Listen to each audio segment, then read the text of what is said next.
The golden light of early evening bathed our backyard in warmth. Music drifted through the air, laughter followed it, and the scent of grilled food mixed with summer roses. It was supposed to be a celebration, 10 years of marriage.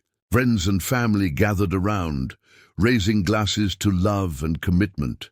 Lily looked beautiful under the fairy lights, her smile radiant, her dress a soft shade of ivory that caught every flicker of light. She floated between guests with effortless charm, hugging friends, laughing easily. But beneath that smile, I could sense the same distance that had crept into our home these past few months. The way her phone was always face down. The late nights at the office, the small, hollow silences at dinner. And then there was Ryan, her new co-worker she mentioned too often, too fondly. I had brushed it off at first, convincing myself it was just friendship. That's what trust was, right? Giving the benefit of the doubt. But that night, something in her laughter felt rehearsed. Something in her eyes seemed elsewhere. I tried to shake it off, busying myself by pouring drinks and checking the grill. My friends clapped me on the back, joking about another decade together, calling us the perfect couple. I smiled, but my chest tightened around the lie. From across the yard, I caught Lily checking her phone, her lips curling slightly before she quickly locked the screen. She looked up, saw me watching, and flashed a quick, nervous smile. I returned it, pretending not to notice. The evening carried on, music growing louder, laughter blending into the hum of twilight. But deep down, I knew something wasn't right. I could feel it in the air, like a storm waiting just beyond the horizon. That night wasn't just our anniversary celebration. It was the beginning of the end. The night was alive with chatter and the soft clinking of glasses. Lily stood near the bar now, her laughter cutting through the noise, sharp, melodic, and just a little too loud. I followed the sound, weaving through the crowd until I saw her. She was standing close to Ryan, too close. His hand rested on the counter beside hers, their shoulders almost touching. They leaned in toward each other as if the rest of the world had faded away. Her laughter softened, and then her hand brushed against his arm. It wasn't the kind of touch you give a co-worker. It lingered, light but deliberate. The air around me shifted. Every sound, the music, the chatter, the sizzling grill, dulled until all I could hear was the blood pounding in my ears. I stared for a moment that felt like forever, the truth hitting me with quiet precision. She looked happy, freer, like the woman she used to be, with someone else. I turned away before anyone could notice the change in my face. My hand moved instinctively to my wedding ring. The metal felt cold, heavy, a symbol of promises that suddenly felt one-sided. I slid it off slowly, the motion deliberate, final, and tucked it into my pocket. A small act no one saw, but it meant everything. It wasn't anger that drove me, not yet. It was clarity, the kind that stings sharper than rage. I took a deep breath, forced a smile, and grabbed a tray of food to serve the guests. From across the yard, Lily was still laughing. Ryan's eyes lingered on her like she was the only one there. I kept moving, greeting friends, clinking glasses, pretending everything was fine. But inside, something had shifted permanently. The ring's absence burned against my skin, invisible yet louder than any confrontation. As I handed out plates, someone joked, "Ethan, man, where's your ring tonight? Trying to act single?" The crowd chuckled. I just smiled thinly and said, "Took it off for the grill." The moment passed, but I saw it, the flicker in Lily's expression from across the yard. Her laughter faltered. Her eyes darted to my bare hand, then quickly to Ryan. That one glance changed everything. The laughter around us faded into background noise. I could feel Lily's eyes on me, tracing the spot where the ring had always been. She excused herself from Ryan, her smile trembling, and crossed the yard toward me. Her steps were quick, uneven, like she was trying to stay calm but couldn't. I pretended not to notice. I was refilling drinks at the cooler when she finally reached me. "Ethan," she said quietly, her voice tight. "Where's your ring?" I didn't look up right away. I just shrugged, letting the silence stretch. "Didn't feel right wearing it tonight." Her breath caught. "What's that supposed to mean?" she whispered, glancing around nervously to make sure no one could hear. Her hand brushed mine as if to reach for it, to confirm for herself it was really gone. "It means exactly what it sounds like," I said evenly. "Didn't feel right." Her eyes flicked toward Ryan, who was pretending not to look in our direction. The color drained from her face. For a second I thought she might say something, confess maybe, but instead she forced a brittle smile. "You're overthinking again," she murmured, the words trembling. "He's just a friend," I nodded slowly, still not looking at her. "Then why do you look so scared right now?" That hit her. She blinked fast, her composure cracking. I could see the guilt in her eyes, the kind that doesn't need proof, because the truth is already written across her face. Before she could reply, someone called my name from the grill. I turned away, giving her an escape she didn't deserve. For the rest of the evening she hovered near me, trying too hard to act normal. Her laughter didn't come so easily anymore. The light in her eyes was gone, replaced by a quiet panic. Guests probably thought we were just another happy couple winding down after a long night. But underneath the music and the laughter, we both knew the mask had slipped. That simple question, "Where's your ring?" had exposed everything.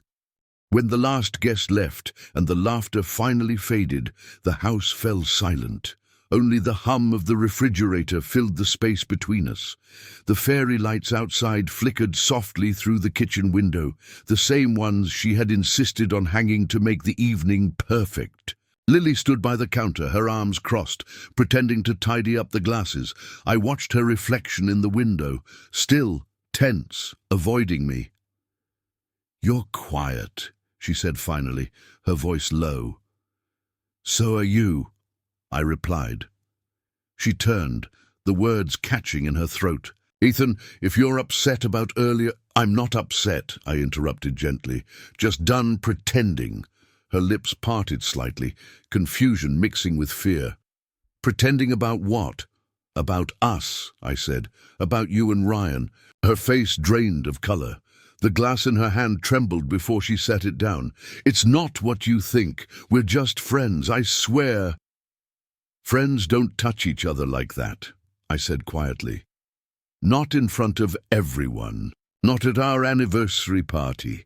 Tears welled up in her eyes, quick and desperate. It was harmless, just flirting. It didn't mean anything. I stared at her for a moment, searching for the woman I once trusted completely.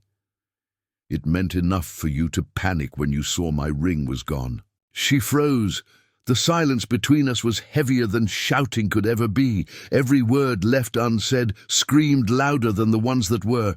I didn't want people to think something was wrong," she whispered, wiping at her eyes. "Something is wrong," I said. "You stopped choosing me a long time ago." Her tears came harder now. She reached for my hand, but I stepped back. The distance between us felt impossible to cross. I turned toward the hallway, grabbed my bag from the coat rack, and without another word walked to the door. "Ethan, please," she cried. "Don't do this. It was just a mistake." I paused for a second, hand on the doorframe. A mistake is forgetting an anniversary. This was a choice. Then I walked out. The door closed behind me, sealing the silence that had been waiting for years to be heard. The motel room was small, quiet, and smelled faintly of stale coffee. I sat on the edge of the bed, staring at my phone in the dim glow of the bedside lamp. The ring sat on the nightstand beside it, still warm from my hand, but it felt like it belonged to someone else now. Sleep wouldn't come. Every time I closed my eyes, I saw them, Lily and Ryan, laughing like nothing else existed. That touch, that smile, that moment. I unlocked my phone and opened our shared cloud account. Part of me hoped there was nothing to find, that maybe this pain was all in my head. But hope has a cruel way of disappearing when faced with truth. It didn't take long. Folders, photos, deleted messages, hidden beneath layers she thought I'd never check. I opened one. "Missed you today. Can't wait to see you tomorrow. You looked amazing tonight." Each line cut deeper than the last. Simple words, but each one a confession. There were selfies I'd never seen, little notes filled with inside jokes and half-written goodnights, all signed with a heart. My hands shook, but I kept scrolling. It was like watching a version of my life unravel in real time. One message, one lie at a time. I saved everything. Not out of revenge, but to remind myself that I wasn't crazy. That the gut feeling, the sleepless nights, the silence between us, all of it had a reason. I leaned back against the headboard, staring at the ceiling as the city hum echoed faintly through the thin motel walls. I wasn't sure what hurt more, the betrayal itself or how familiar it suddenly felt. The phone buzzed with her messages again. "Please answer me. It wasn't what you think. I love you, Ethan, but love doesn't hide in deleted folders. It doesn't live in secrets or silence." I turned the phone face down and closed my eyes, clutching the ring in my hand one last time. That night I didn't cry. I just felt hollow, and in that emptiness, I finally understood what truth really costs. By morning, her messages had slowed, replaced by long silences that said more than words ever could. I hadn't replied once. The coffee from the motel lobby sat untouched on the nightstand. I stared at the pale sunlight bleeding through the curtains, wondering when everything had shifted from love to survival.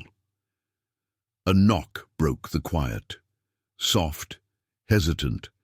I already knew it was her. When I opened the door, Lily stood there, hair messy, eyes red and swollen, holding a cup of my favorite coffee like a peace offering. She looked smaller somehow, fragile in a way I hadn't seen before. "Can I come in?" she asked, her voice barely above a whisper. I stepped aside silently. She walked in, set the cup down, and turned to me with trembling hands. "I can't lose you, Ethan. I'll end it. I'll stop seeing him. Please just listen." Her words poured out, fast, desperate, tangled in tears. Every excuse, every apology, "I didn't mean for it to happen." She reached for my arm, but I stepped back again. "I'm not angry," I said softly. "I'm just done being the only one trying." She froze, tears streaking her cheeks. "It didn't mean anything. It was just flirting, I swear." I shook my head. "Then why did you panic when you saw my hand last night? Why did your face fall like I'd caught you?" Her mouth opened, but nothing came out, just silence. And in that silence, the truth hung heavy between us. "You made your choice," I said, "at our own anniversary party." Lily sobbed harder, covering her face. "Please, Ethan, don't give up on us. I love you." But her words felt hollow now, like echoes in an empty house. I looked at her, one last time, remembering the woman she used to be, and said quietly, "Love doesn't look like this." Then I walked past her toward the door, leaving the coffee untouched, the ring still in my pocket, and the promises behind. 2 days later, the world felt quieter. The chaos had burned itself out, leaving only the ache of what used to be. I picked up Ava from school that afternoon. Her small hand slipped into mine without hesitation, warm and trusting. "Daddy, are you coming to my game this weekend?" she asked, her eyes bright. I smiled. "Wouldn't miss it for the world." She grinned, chattering the whole drive home about her teammates and the goal she almost scored last time. Every word pulled me back from the edge. Her laughter filled the car like sunlight through a cracked window, enough to remind me that not everything was broken. That evening, after she fell asleep, I sat in the living room with a quiet resolve. I called a lawyer. The words felt heavy, but they came out steady. I just need to understand my options. This wasn't about revenge. It was about protection. Protecting Ava's peace, her innocence, her world from the storm Lily had created. I didn't want her growing up thinking love was supposed to hurt. As I hung up, I looked at a framed photo of the three of us at the beach. I didn't feel anger anymore, just acceptance. Some endings don't explode. They fade quietly, like the tide pulling away from shore. I promised myself then, whatever happens next, Ava will know she's loved, safe, and never the reason things fell apart. That promise, more than any ring, would define the kind of man I wanted to be. Saturday morning arrived bright and cool, the kind of day that almost makes you believe in new beginnings. The soccer field buzzed with parents cheering, whistles blowing, and kids running wild with energy. I stood at the edge of the field, coffee in hand, watching Ava warm up with her team. She spotted me and waved, her smile wide and genuine, the kind that heals you without trying. For the first time in weeks, I felt my chest loosen. When the whistle blew, she ran harder than I'd ever seen her run. I cheered loud and proud, letting the sound carry every ounce of love I had left. Then it happened. Ava kicked the ball straight into the net. A perfect goal. The crowd clapped, but she only looked at me, her face glowing with joy. That moment hit deeper than I expected. I realized that despite everything, I hadn't lost everything. There was still light, still laughter, still reason to move forward. As the game ended, I looked down at my bare hand. The absence of the ring didn't hurt anymore. It felt lighter, like a wound that had finally stopped bleeding. I clapped as Ava ran toward me, shouting, "Did you see that, Dad?" I knelt, pulled her into a hug, and whispered, "You were amazing. For the first time in a long while, I meant every word." That night, after Ava fell asleep, I sat alone on the porch, watching the sky fade from gold to indigo. The world felt still again. No noise, no tension, just the quiet hum of life moving forward. The ring was still in my pocket, untouched since the night I took it off. I pulled it out, turned it over in my hand, and for the first time it didn't sting. It was just metal now, a symbol of promises that had run their course. I thought about Lily, about the laughter that once filled our home, the moments that felt real, and the choices that shattered them. There wasn't anger anymore, just acceptance. Some love stories aren't meant to last forever. Some are just meant to teach us who we are when everything falls apart. I set the ring on the porch railing, breathed in the cool night air, and whispered to no one in particular. Sometimes silence says what words never can. As I looked out at the darkened yard, a small light flickered in the distance, Ava's night lamp glowing softly through her window. It reminded me of why I kept going, and maybe that's what healing really is, not forgetting the pain, but learning to live beyond it. If you were in my place, would you have forgiven her, or walked away like I did? Tell me in the comments below. And if this story touched your heart, don't forget to like, share, and subscribe for more real stories that remind us. Sometimes walking away is the first step toward peace.